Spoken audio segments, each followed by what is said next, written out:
Good morning.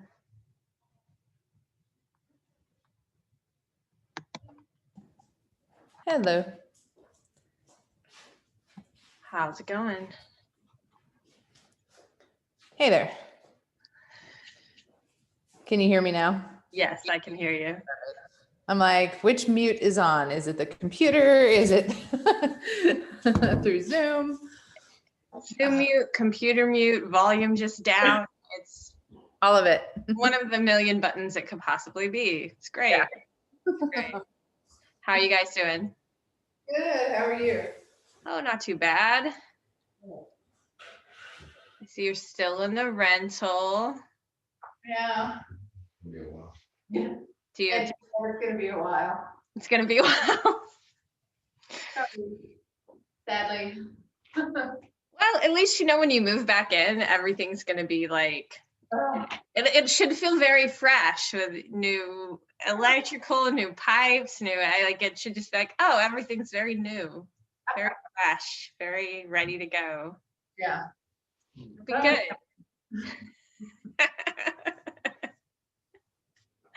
How are y'all feeling? How's your bodies doing? I'm fine. No, she's not. Lower back. Tattletale. Right now. Elbow and ankles. Lower back, elbow, and ankles. Is the lower back from all the burpees on Friday? Yeah, and the burpees the day before too. Oh, was it Thursday and Friday burpees? Yeah. My back was killing. I actually went on Friday and regretted my decision. My back. I rewrote Saturday's workout like 3 separate times because I was like, I can't do that. No. Yeah. My back was angry with me. Yeah. I get that. Low back, ankle, and elbow. What is it? The ankle still the one that was sprained? Yeah, it's just stiff. Just stiff. Yeah. Okay. Well, there's front squats on Monday, the fucking running on Friday, and then the 20s on Thursday. That was the 20s were on Friday too. No, the 20s are on Thursday. Were they? Yeah. 20s are on Thursdays. Deadlift on You're Tuesday. talking about the 20 squats. I was talking about the 20 burpees. Sorry. Oh, the 20 burpees. Yeah, no, the 20 squats. The 20 burpees will also make your calves very tight, but jumping up, down, Yeah. low back and calves. Okay. Let's do low back and hips, and then we will add in some range of motion for the calves and ankles to kind of get them moving a little bit. How about that? We will work through those things. All right. Let's actually check recheck just a forward fold instead of coming into more squatting. Let's stand up and just come into just a nice easy forward fold, whatever that means for you. For me, I like to bend my knees a little bit and fold forward. If you would like to take it more of like a deadlift form, you are welcome to take it more of a deadlift form and go through that range of motion a few times. If you want to test out both, come into a full forward fold as well as a deadlift. Feel free to play with it, test out both the movements. As I do it, I can tell my hamstrings are also not happy with me. Excellent. All right, now that you kind of have that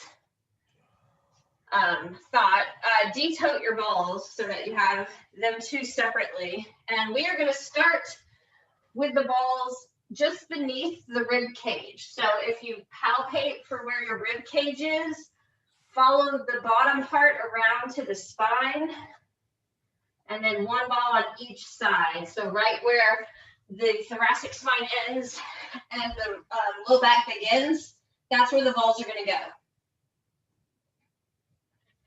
Set the balls in, and I like to kind of droop my butt to the ground here. This is often kind of an oddly sensitive place for people. So if it feels a lot for you in this area, take a few breaths and consider not moving at all. Just consider letting the balls sit in there. Mine is quite tender. So let's just all take a few breaths here. So as you inhale, try to expand the rib cage backwards into the balls. Let the rib cage go down and back, and then up and in with the exhale.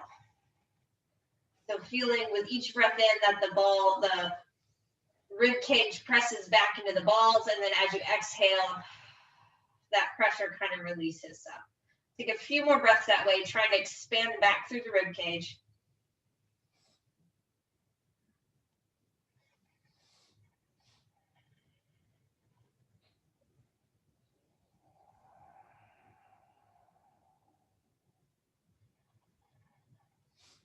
Let's do about one more breath here, finding that backward rib cage movement.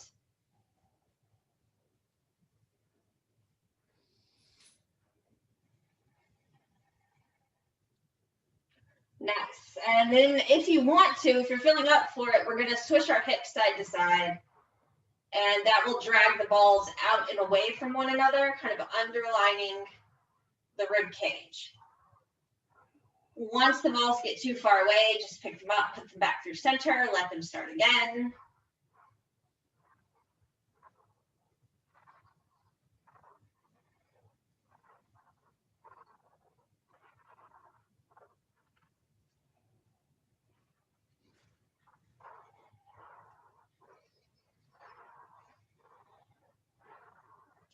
Let's take maybe one more traverse from center outwards.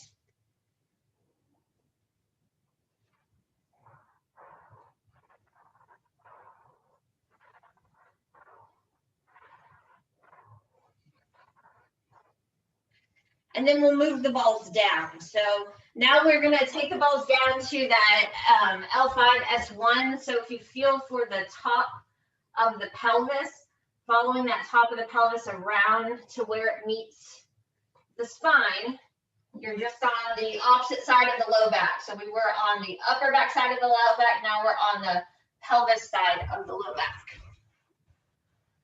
So one ball on each side of the spine, just above the top of the pelvis. Drop the butt down to the ground. And from here, we're going to play with the tucking and untucking of the pelvis. So just like with the other side, if this is rather sensitive right now, you can choose not to move and just breathe into it. If you want to find movement, you can squeeze the butt, tuck the tailbone underneath you. That will increase the pressure. And then exhale, let the butt fall to the ground. Relax the glutes, coming into that tucking, untucking motion.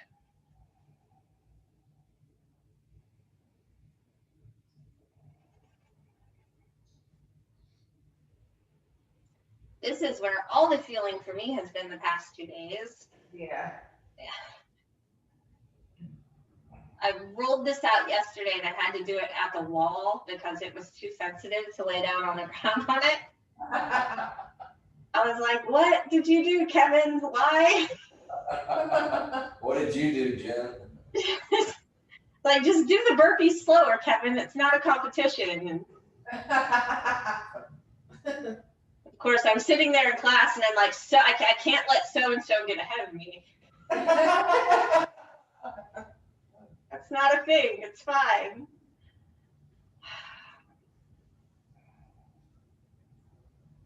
All right, so let's do a little scrub up and down here. It's a little bit hard to explain, but it's a little up and down movement. So I'm tucking my tailbone under just a little bit. I'm going to dig my heels into the ground and create just a little bitty vertical scrub right along the spine. It's just a small movement up and down. My heels are driving it, just a little push up and down. It feels kind of good. I should say it hurts so good.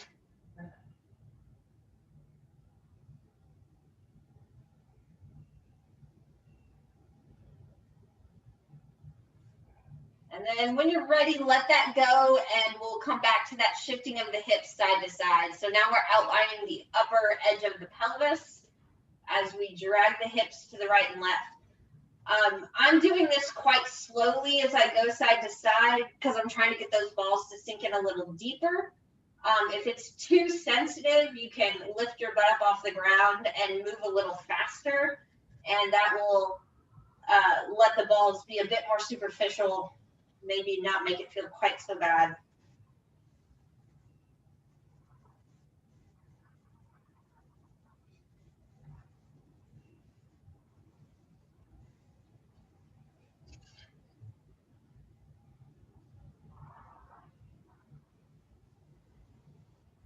Also say as you're doing this, try to notice if one side is a bit more sensitive than the other.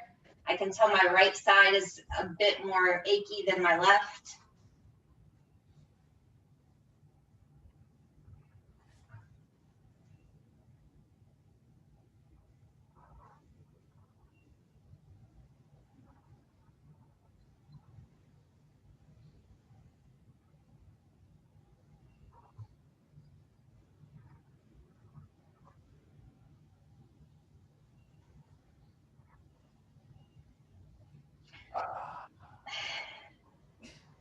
Did you find something? Yeah, I just lifted my feet off the floor. Oh, yeah. Yeah. Nope. No, thank you. It's good to explore options. All right, let's let the balls come back through center when you're ready. Set them back up right through center. And we're gonna roll the balls straight up the spine. How we're gonna do that, it's a little awkward for the arms, but if you can pop yourself up on the elbows, it's helpful. And then you can just drag yourself down. So you're covering those erectors all up and down the spine. It's a move. For me, as I do this, the balls kind of zigzag their way outward. Once they get too far, I will put them back through center and start all over again. Move that way. It's not one I do often because it is very awkward on the arms, but if you can make it happen, it feels really nice, relatively nice.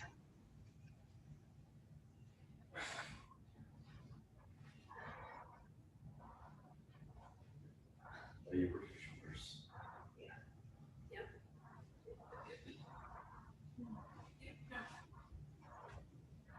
All right, let's let that go. Now we're going to take the balls down to the pelvis side. So you're going to go just down to the upper, very upper part of the pelvis. If you think about where the dimples of your butt are, that's where you're going to be, one on each side. Set the balls up. And once again, we're just kind of swishing those hips left and right.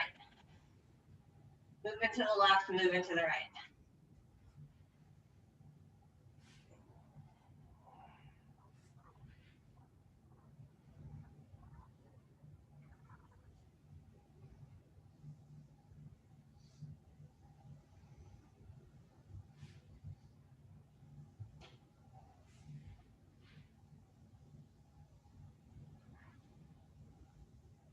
If you want to try picking your feet up off the ground again, go for it.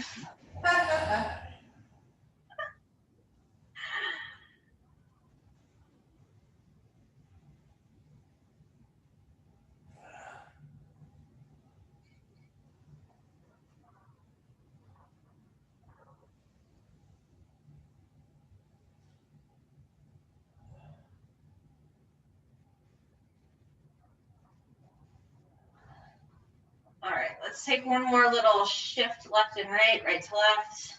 Maybe let the balls careen their way outward one more time. And then we'll pull those out, roll onto your side, press yourself up. Let's get the twofer on the calves and hamstrings, everybody's favorite. Setting the balls right in the middle of the calf and then setting yourself back on top of them. If that's too much, move the ball down closer to the ankles. That will be a little bit less pressure. If you want a bit more, Move it up closer to the knees. Either way, you're smashing them between your hamstrings and your calves, and then drop your hips, coming back to that swishing of the hips, left and right, right to left. Let those balls go across the calves. Oh yeah, that's just plainly awful, but it's fine.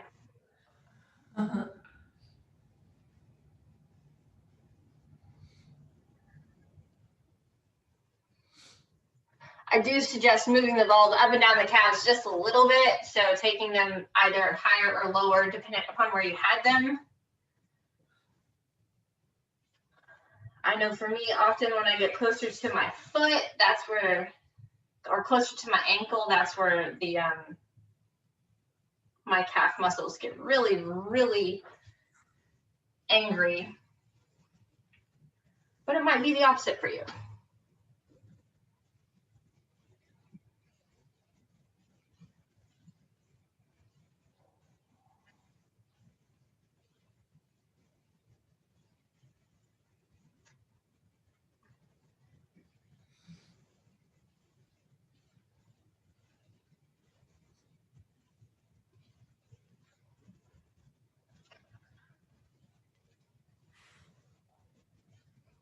Take just another maybe minute here to kind of explore up and down the calf. Maybe move it closer, maybe move it farther away. Closer to the knee, further away from the knee.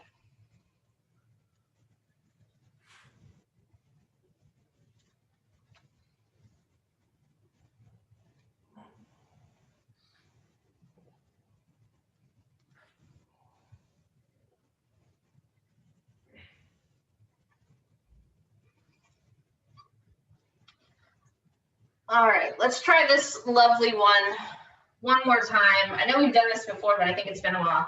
So you're essentially going to take the ball right behind the knee, and then you're going to lock the ball in. And you're going to do that on both sides, one on each side, and take it into essentially a squat with the ball right behind the knee, kind of creating a little bit of a gap at that joint. Everybody's favorite. It's terrible. No. You probably can't get low enough. Yeah, I can't. If you can't get low enough, just come back to the ground and place it right at the back of the knee and just sit your hips back. All right. And you'll get a similar effect. You'll still get that gapping of the joint. This, the standing squat is just a slightly different sensation, but it's the same effect at the knee joint. I like to kind of shift left and right, right and left, just increase the pressure side to side, play with the squat, or even if you are on your knees, doing it from your knees, playing with where you're at as you shift side to side. Make it work for you.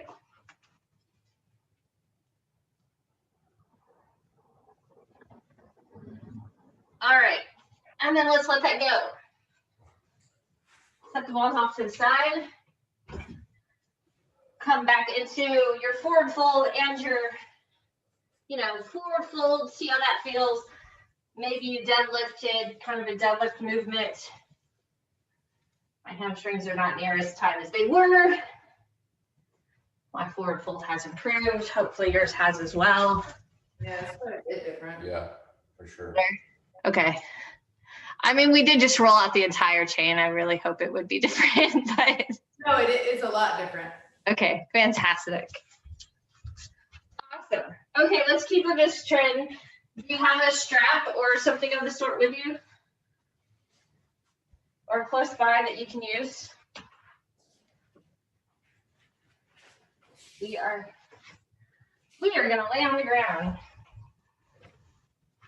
We're gonna start relatively passively because it's been a very active week from the sounds of it at the gym.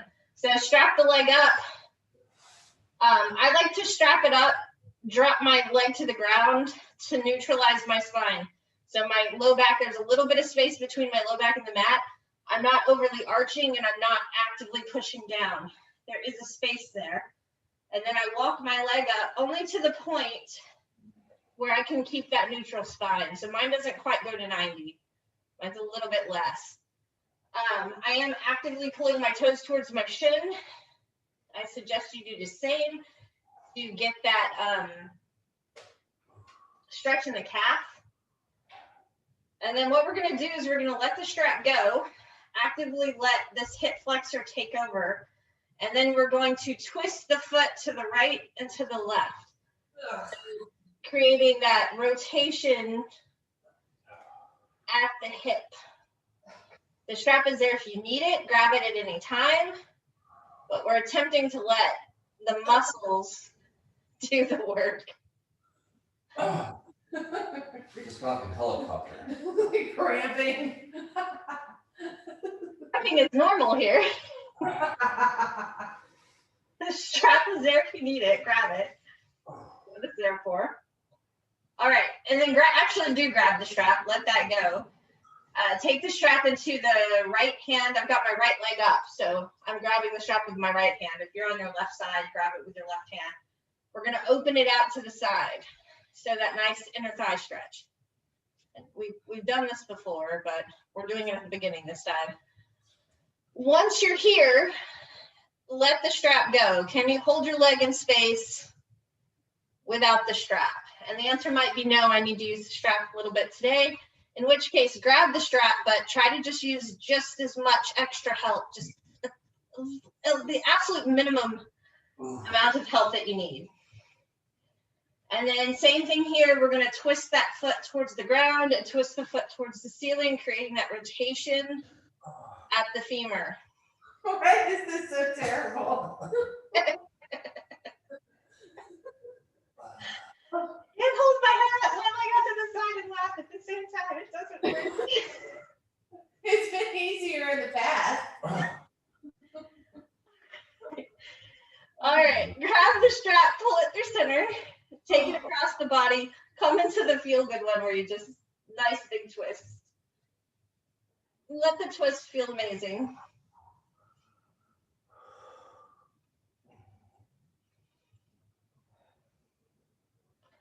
Just shows you how hard of a week it was at the gym, right?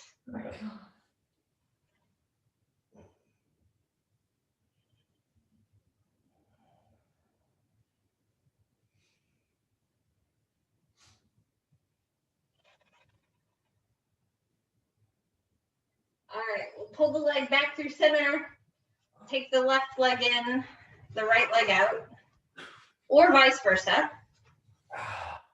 Once again, come all the way back to the beginning where you drop the leg to the ground, set the spine in a neutral position. You're not overly extended or overly rounded. You are braced through the core, but spine is neutral. Walk your hands up just to the point that you get a nice stretch, but your spine stays neutral. Once you're there, you let the strap go. Twisting to the right, twisting to the left with that foot. So creating that little toes point right, toes point left, internal, external rotation of the leg. Keep the toes pulling towards the shin to try to keep that stretch on the calf.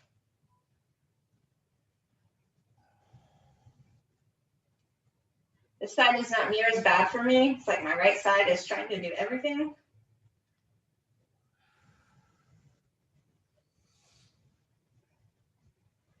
All right, and then we'll grab the strap, take it into the left hand if you're on your left side, and then open it out to the side. So that inner thigh stretch. Once it's there, let the strap go. Can you maintain the leg open with the strap let go? If not, hold on to the strap, but bare minimum support here. And once you're there, begin to internally and externally rotate. Turn the toes up, turn the toes down. Create that rotation in the hip.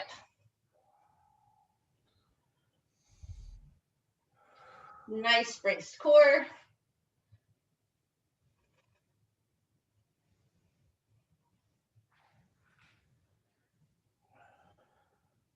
This side is much easier than the other side right now. All right, pull the leg up through center, grab the strap with the right hand, take it across the body. Big stretch. Just let it feel good.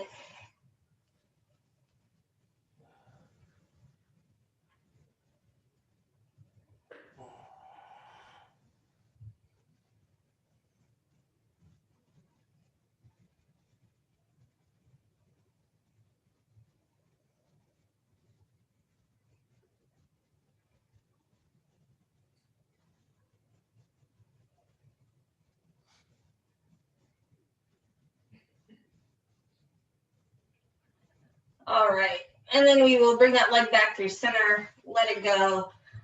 Let's take your version of a happy baby. So you have the strap here. So if you're not someone who can grab their feet in happy baby, take the strap over both feet and begin to pull down, and you'll get a similar effect. Rock it side to side. If you can grab your feet and rock it side to side.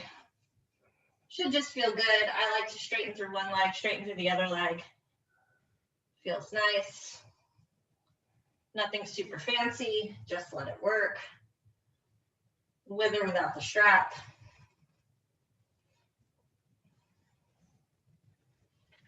And then we'll let that go, set that off to the side, bring yourself up.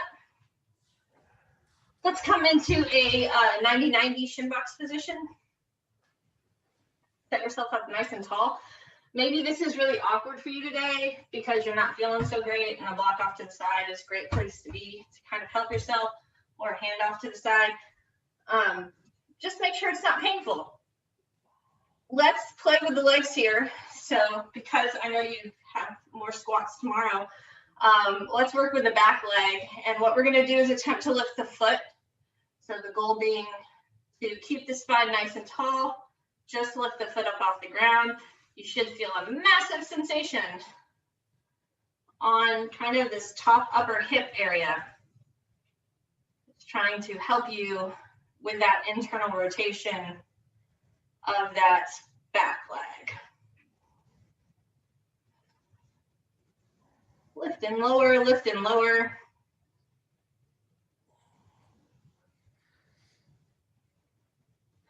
And then let that go. Don't make yourself cramp.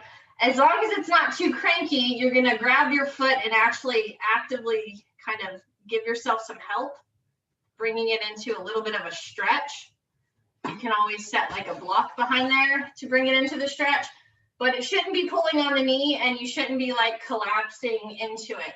You should be able to maintain the form as you come into that stretch. With or without the block. You can use your hand, just don't crank the knee.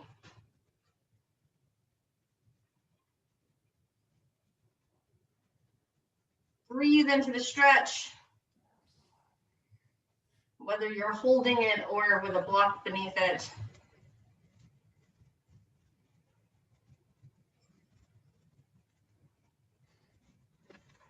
And then we'll let that go.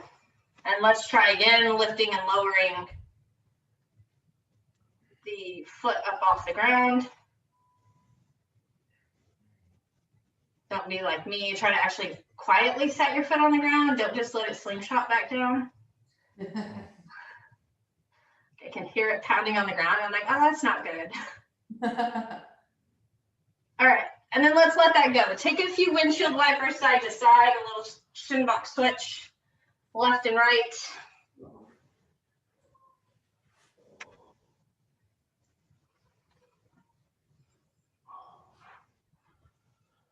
And then we'll take it over to the other side, whichever one that is for you.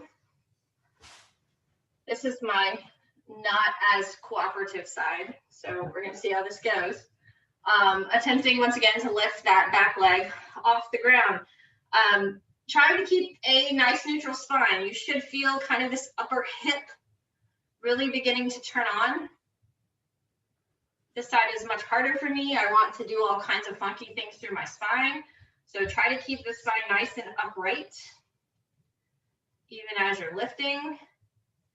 You'll notice mine doesn't go high. Yours doesn't have to either.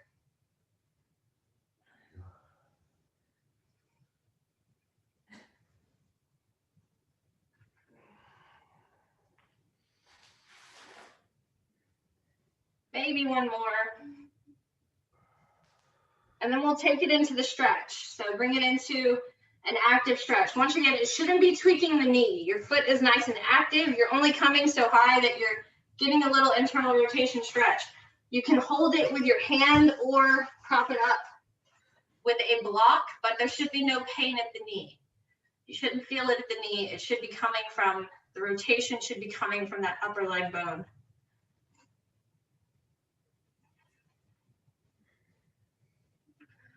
Holding the stretch of breathing, whether it's with your hand or with a block.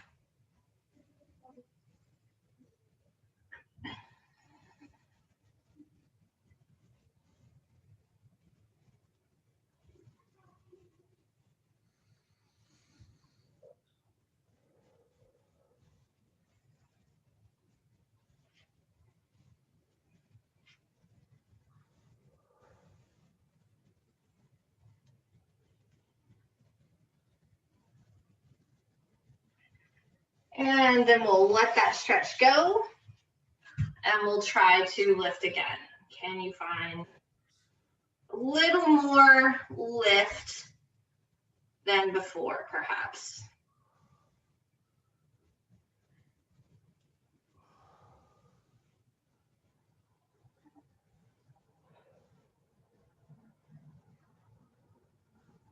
Maybe taking one more. And then we'll let that go, windshield wiper side to side yet again. Maybe really feeling your outer hip at this point.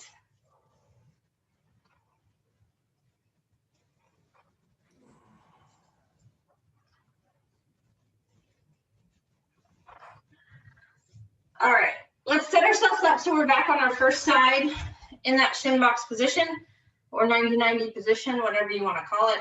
Sitting up nice and tall, we're going to twist towards the front leg and then begin to fold forward. So a big twist and fold kind of stretch. Really get the rotation through the low back.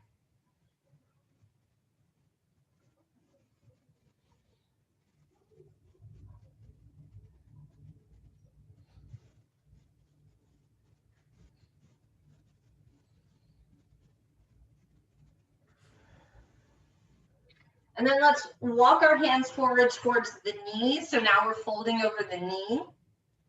It'll change the stretch. For me, this starts to feel more like pigeon.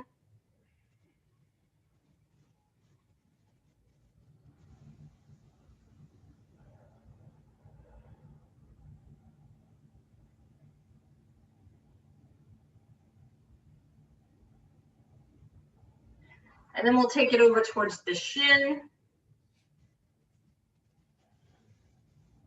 Folding forwards, letting that stretch change shape as you go.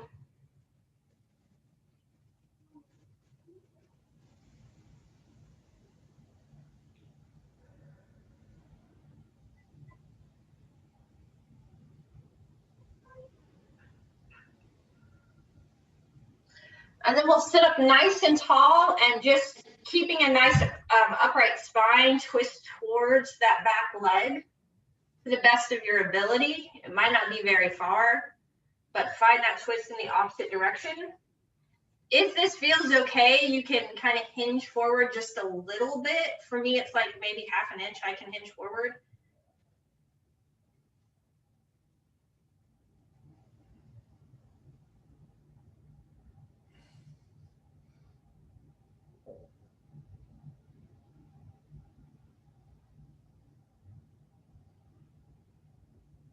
And then we'll come back through center, let that go. Switch sides, opposite leg in front. Sitting up nice and tall, twisting towards the front leg, and then folding forward over it. Getting into a nice twist through the low back, maybe even through the upper back, depending on where you're feeling it today.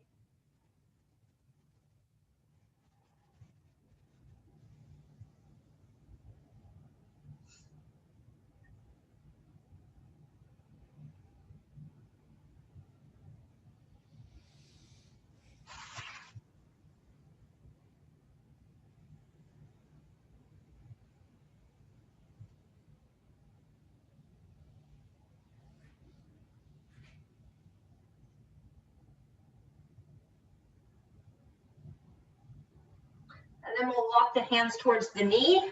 Coming into that stretch, it'll be a little bit more like pigeon.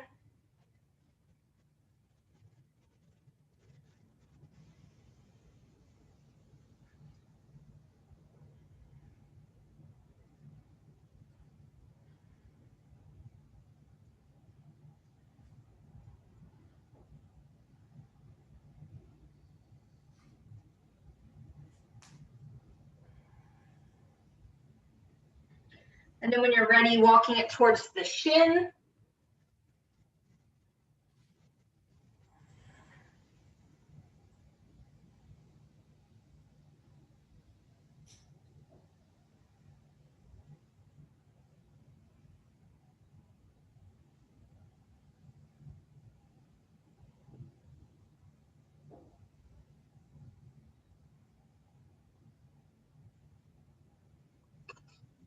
And then when you're ready, sitting up nice and tall, keeping in a nice upright spine, twisting towards that back leg. And once again, just staying upright and twisting is a great place to be. If you can manage just a tiny hinge forward without irritating the knee, please feel free to do so, but there should be no pain up and down that back leg.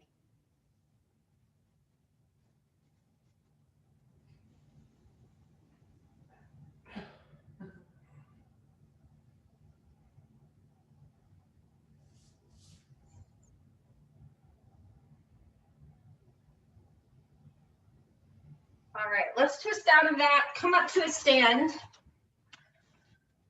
We're gonna go through just a little bit of range of motion and then do one more big movement here at the end. So up in the stand, we're essentially gonna take cat-cow, but we're kind of gonna get the arms involved. It's a little bit flash dancey-like. Tucking the tailbone underneath you and reaching the arms forward, creating as much flexion through the spine as you can. So an upright cat. And then once you feel like you've got a good stretch, bringing the hands back and extending through the entire spine for an upright cow. And then taking it back and forth just a couple times, really focusing on, can you tuck that tailbone underneath you, forcing that flexion all the way up the spine. And then when you're ready, extending back. Let's do one more just like this.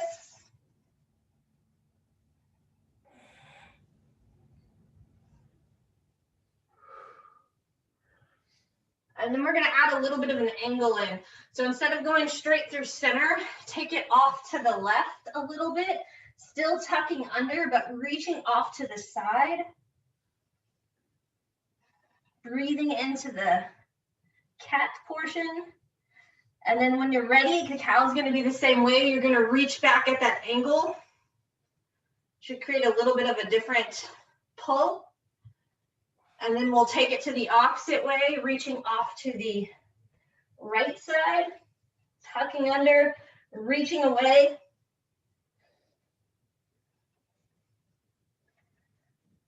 And then reversing it, coming into your cow when you're ready. Still keeping that slight twist. Let's do one more each direction. Tuck under, go towards the left.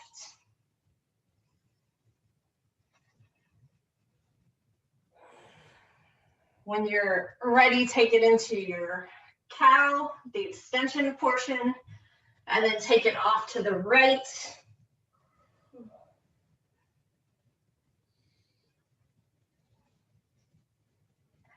And then taking it into the extension portion when you're ready.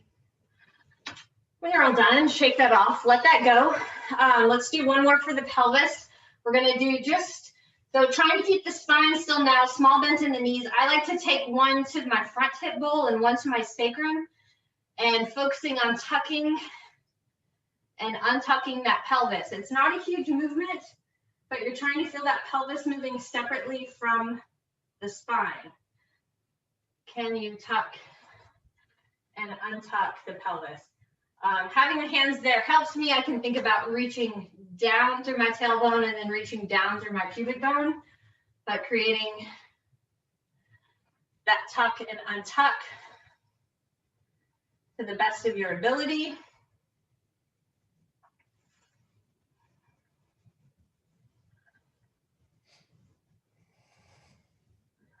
And then we are gonna go the opposite way. So my hands are on the top of my pelvis here, so you can kind of see.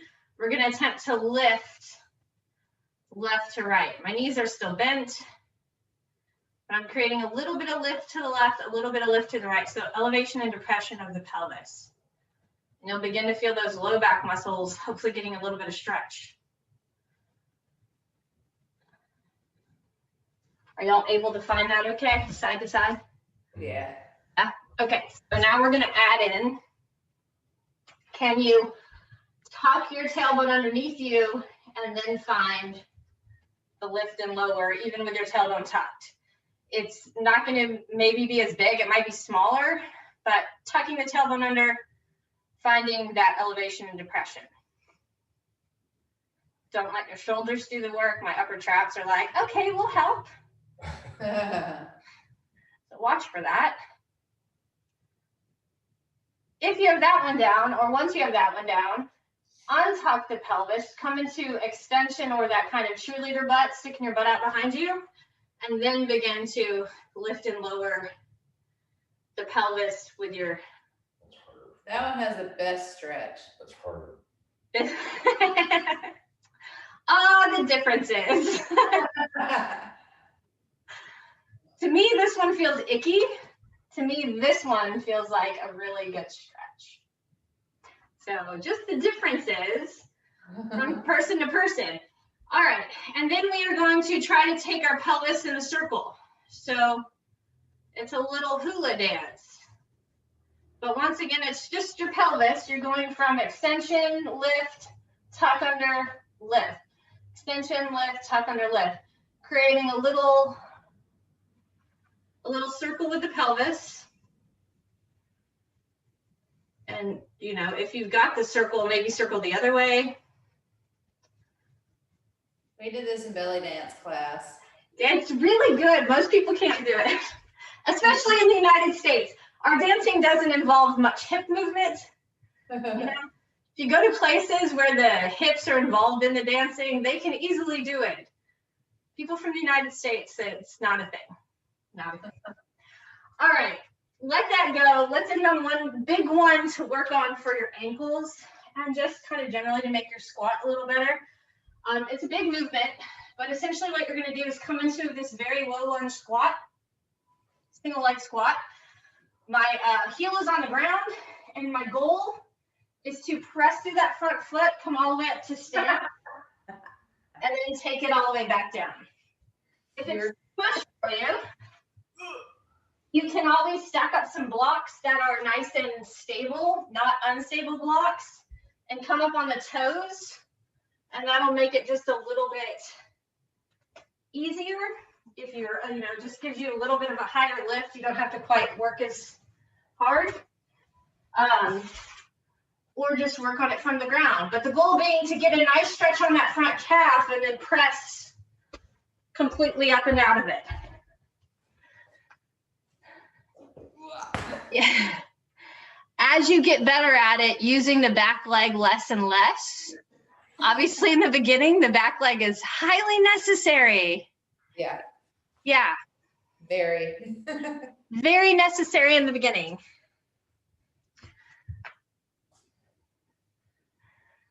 And if it feels pretty good to you, you're like, I'm able to get out of it.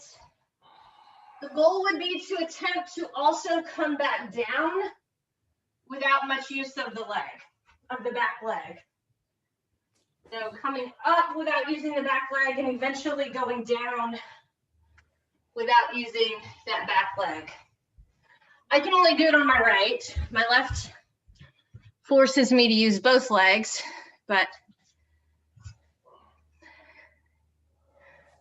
you don't need many, maybe like 3 to 4 on each side and you're good. If you're doing it like really all in. It's almost like a pistol squat reverse though. Yes. If you look at it is pistol-y, but if you look at the position, it's actually more or less the bottom of your back squat. So if you look at like the full-on position, the front leg is essentially in your back squat position. And then you're standing up from it. So you're forcing a single leg back squat, more or less. My left side needs it. Oh no. You what? Calf cramp. Oh, yeah, yeah. Look, it works the whole leg.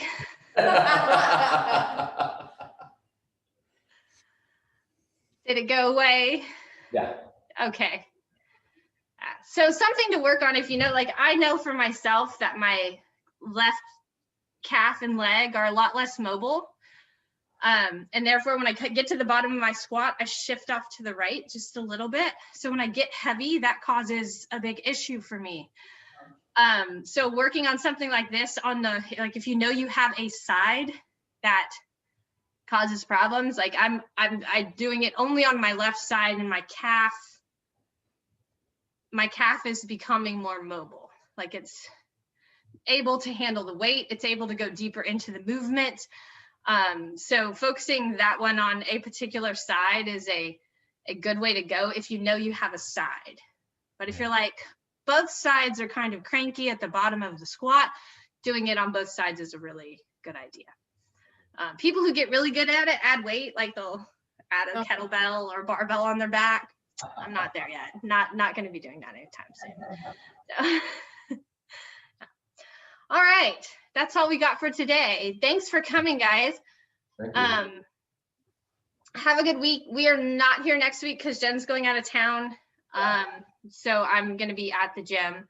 I believe come March, we are moving to every other weekend because I think Jen, from what Travis has said, Jen wants me to take over a couple Sundays a month. So I think this is moving to every other weekend. If you want to see it more often, I would say talk to Travis and see if he's willing to change the date of it. He's been kind of like, I don't know what we're gonna do kind of thing. So, you know, if you want to see it like every week, talk to Travis, just let him know that, hey, we like this kind of thing. Older clients need this. I would say based upon me being at the gym, watching everybody needs this. Everybody is injured. So, yeah, but just let him know if you want it more often, and I will see what we can do. But come March, I believe it's moving to every other weekend. All right. Thanks, Kevin. All right. See you guys. Have a good one. All right. Bye. Bye.